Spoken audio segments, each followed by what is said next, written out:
Good morning, President Taylor, Board of Trustees, faculty, parents, family, friends, the community of Galesburg, the class of 1955, which I understand was out partying last night and yet still showed up here on time, and most of all, the class of 2005.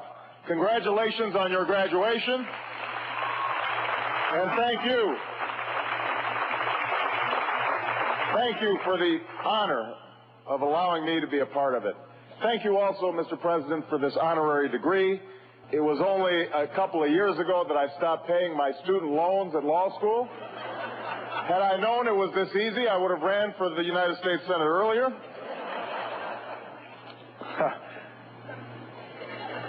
You know, it has been about 6 months now since you sent me to Washington as your United States Senator. I recognize that not all of you voted for me, so for those of you muttering under your breath, I didn't send you anywhere. That's okay too. Maybe we'll hold, what do you call it, a little pump handle after the ceremony. Change your mind for the next time. You know, it has been a fascinating journey thus far. Each time I walk onto the Senate floor, I'm reminded of the history, for good and for ill, that's been made there.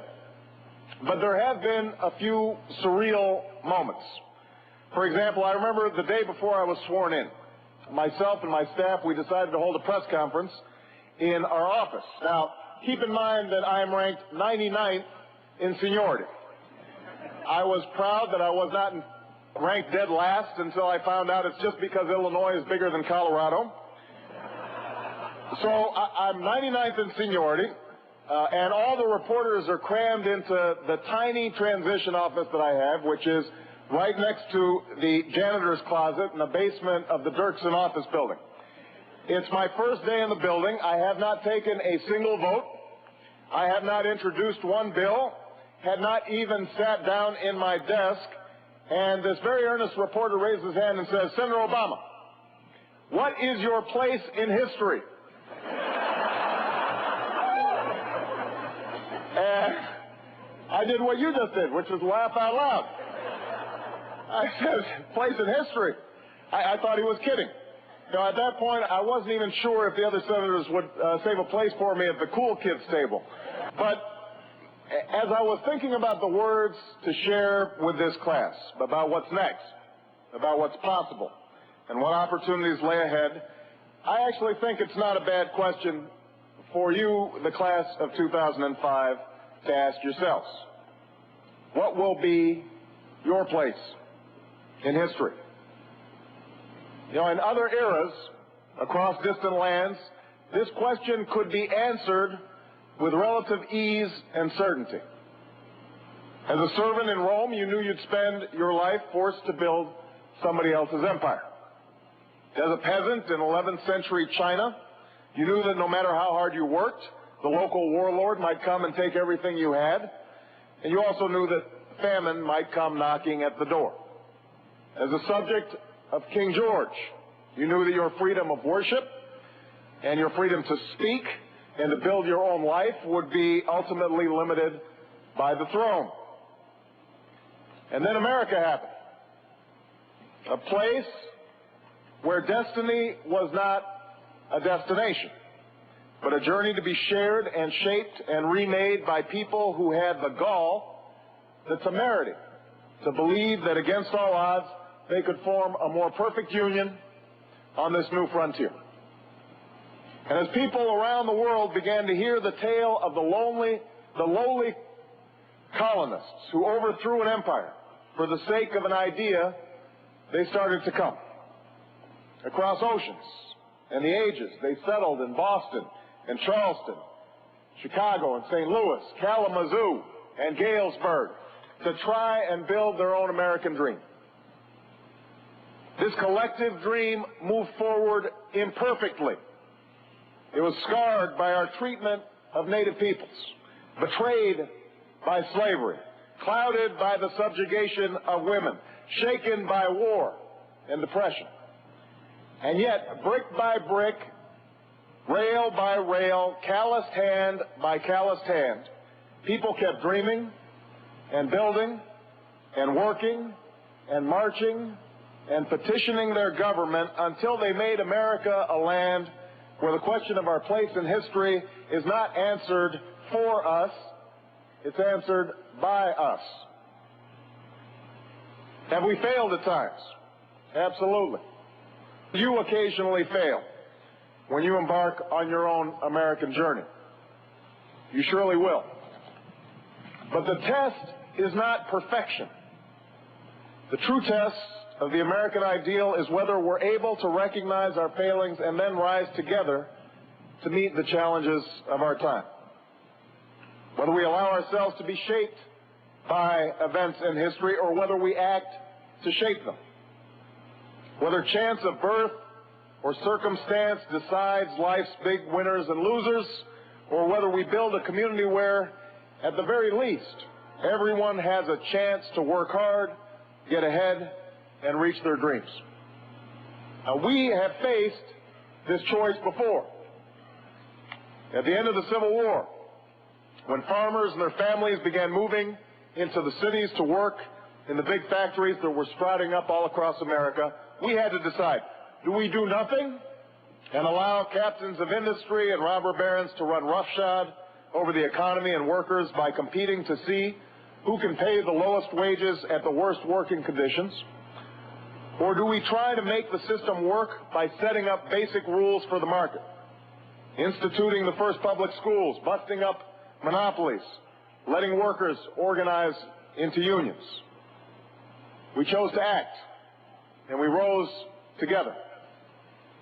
When the irrational exuberance of the Roaring Twenties came crashing down with the stock market, we had to decide, do we follow the call of leaders who would do nothing, or the call of a leader who, perhaps because of his physical paralysis, refused to accept political paralysis?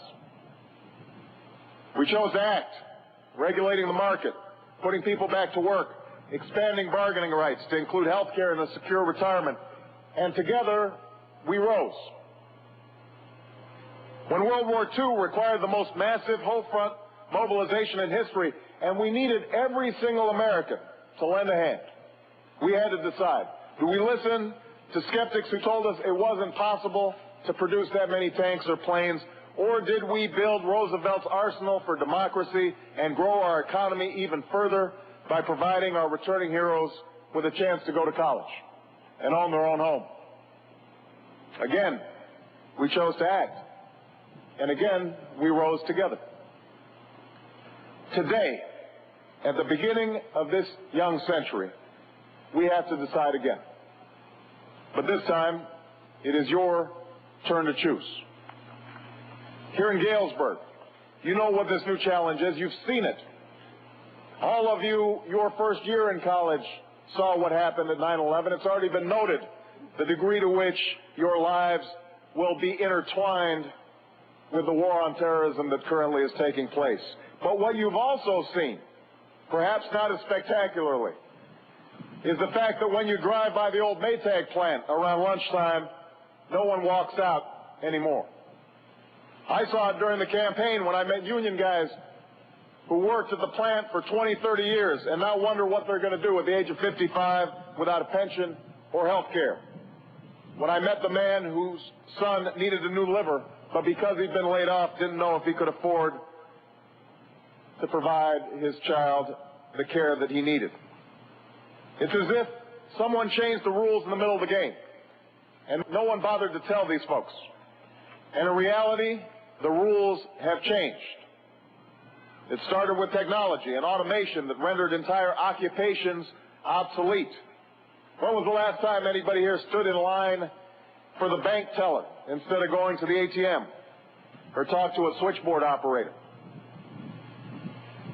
Then it continued when companies like Maytag were able to pick up and move their factories to some underdeveloped country where workers were a lot cheaper than they are in the United States. As Tom Friedman points out in his new book, The World is Flat, over the last decade or so, these forces technology, and globalization have combined like never before.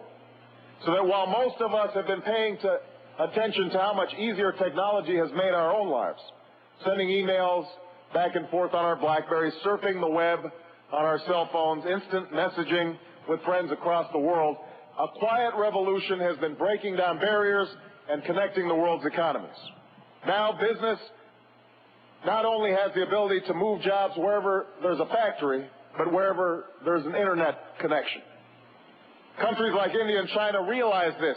They understand that they no longer need be just a source of cheap labor or cheap exports. They can compete with us on a global scale. The one resources they needed were skilled, educated workers. So they started schooling their kids earlier, longer, with a greater emphasis on math and science and technology, until their most talented students realized they don't have to come to America to have a decent life. They can stay right where they are. The result? China is graduating 4 times the number of engineers that the United States is graduating. Not only are those Maytag employees competing with Chinese and Indian and Indonesian and Mexican workers, you are too. Today, accounting firms are emailing your tax returns to workers in India who will figure them out and send them back to you as fast as any worker in Illinois or Indiana could.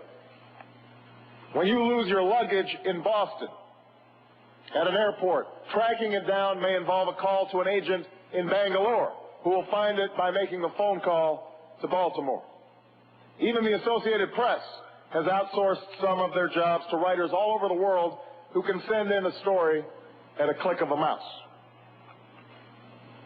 As Prime Minister Tony Blair has said, in this new economy, talent is the 21st century. If you've got skills, you've got education, and you have the opportunity to upgrade and improve both, you'll be able to compete and win anywhere.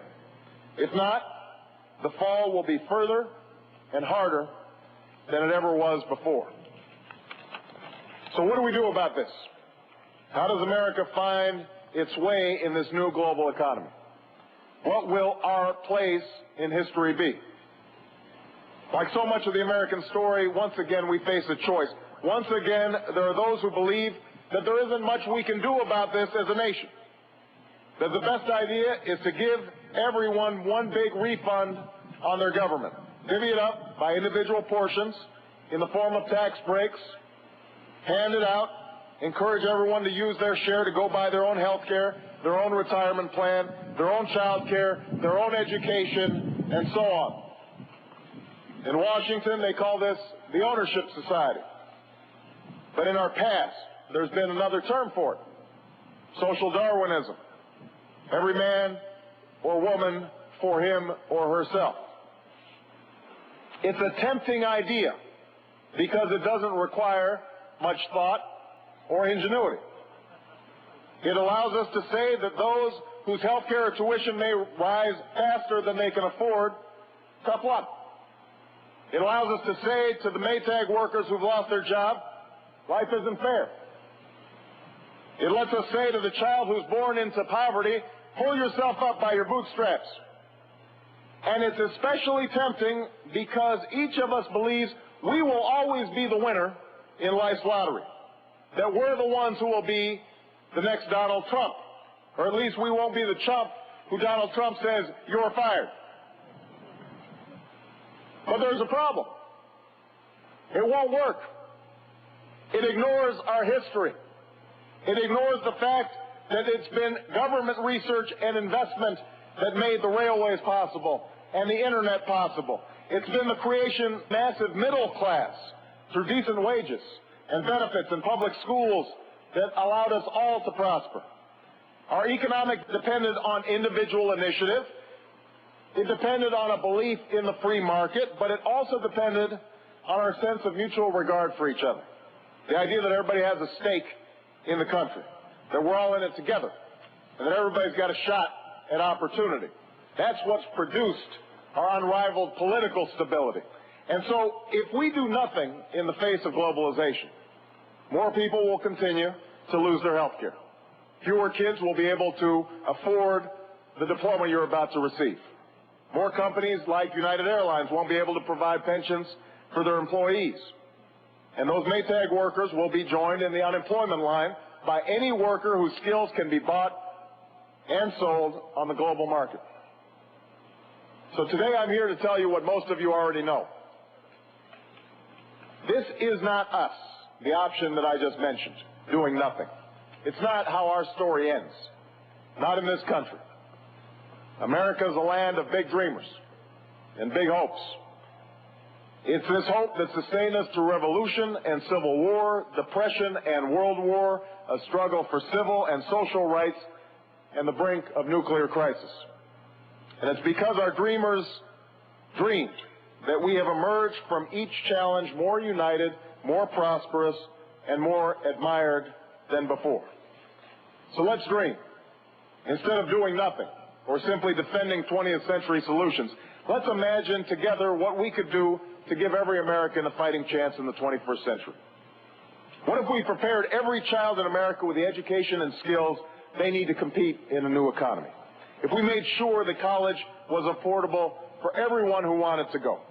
If we walked up to those Maytag workers and we said, your old job is not coming back, but the new job will be there because we're going to seriously retrain you, and there's lifelong education that's waiting for you, the sorts of opportunities that Knox has created with the Strong Futures Scholarship Program. What if no matter where you worked or how many times you switched jobs, you had health care and a pension that stayed with you always? So you all had the flexibility to move to a better job or start a new business. What if instead of cutting budgets for research and development and science, we fueled the genius and innovation that will lead to the new jobs and new industries of the future? Right now, all across America, there are amazing discoveries being made. If we supported these discoveries on a national level, if we committed ourselves to investing in these possibilities, just imagine what it could do for a town like Galesburg. 10 or 20 years down the road, that old Maytag plant could reopen its doors as an ethanol refinery that turned corn into fuel. Down the street, a biotechnology research lab could open up on the cusp of discovering a cure for cancer. And across the way, a new auto company could be busy churning out electric cars. The new jobs created would be filled by American workers trained with new skills and a world-class education.